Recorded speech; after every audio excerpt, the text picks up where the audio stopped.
Now from the Weather Tracker TV Storm Studios, this is your weather today.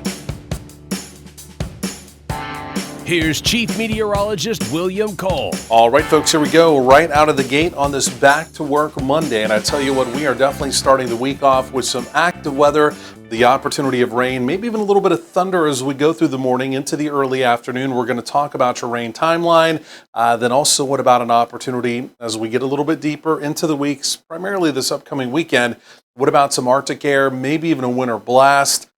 Some important details on that coming up as well. But again, let's go and get you caught up on today. First of all, again, on our Monday, notice your rain probabilities. They're likely through about noon, but once we get through about 2 p.m., definitely in time for the evening commute, we begin to quickly taper off your rain probabilities. In fact, heading into the evening, we're basically dry. Daytime high right around 60, but also notice your wind. It will be a very dry, very less humid westerly wind later in the afternoon, and that wind late this afternoon and even overnight tonight could easily be gusting over 40 miles per hour. Again, more on that wind component coming up. So we've got rain moving through the area. We've already got almost 4/10 of an inch of rain out to the west. Obviously more rain to come out there, but again, that shield will be moving through. So far this morning here in the Metroplex, again, we've had a few showers around, not much really even registering, right? A couple hundredths of an inch around the area, but we'll keep you up to date on that map. Again, a lot of locations picking up 1/4 to 1/2 inch, maybe even 3/4 by the time it's all said and done. This is a very blue map. This is a wind advisory, and in fact, it's all of North Texas, even the surrounding region. And like I mentioned, winds are not just going to be breezy, they're not just going to be gusty, but they are going to be quote-unquote windy, right? We're talking about wind gusts in excess of 40 miles per hour. So that's a big deal.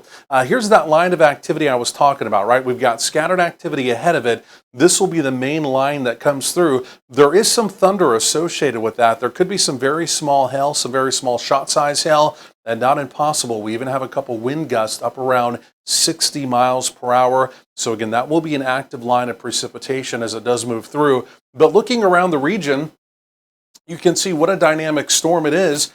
Just an outright rain up across parts of Oklahoma, but then that quickly transitions into a pretty significant snowstorm ongoing across parts of Kansas. And in fact, parts of that snowstorm will even clip our Texas panhandle as we go through the day as well.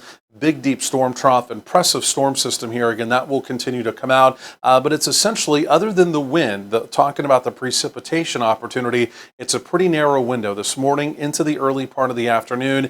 Then we deal with some wind again late today, tonight, and even through part of the day tomorrow. Then the winds relax. And then it's all about this next storm. This will be for late Friday coming in. The devil's in the details on that.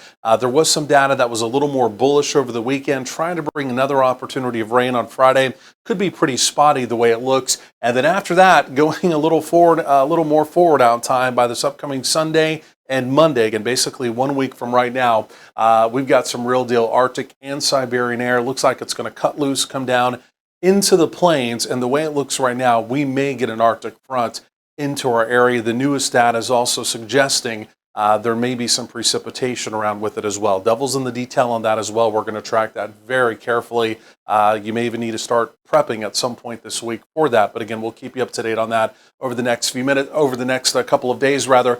So the opportunity of severe weather, not impossible. Again, a severe thunderstorm warning or two with that line. And again, it would be a wind-driven concern. Winds up to 60 miles per hour. Again, we'll track that as well. So here we go. Again, you can see as we go through the morning into the early afternoon, there's the line coming through, but look how quickly it comes through, basically in and out. Again, 2 p.m., 4 p.m., heading into the evening, we basically dry out. And then after that, it's essentially just all about the wind. So daytime highs, again, believe it or not, still up into the 60s with that dry wind coming in a little bit later on. Again, likely opportunity through noon. Then you see it stair-step your rain probabilities down. For any kind of evening plans, we're completely dry through the evening. You can see temperatures there registering through the 50s, and it will be a chilly to cold night. A lot of locations at or below freezing. And then for tomorrow, behind this system, a front comes through, and we are chillier tomorrow. A lot of us struggling into the mid to upper 40s to right around 50. So again, active weather today.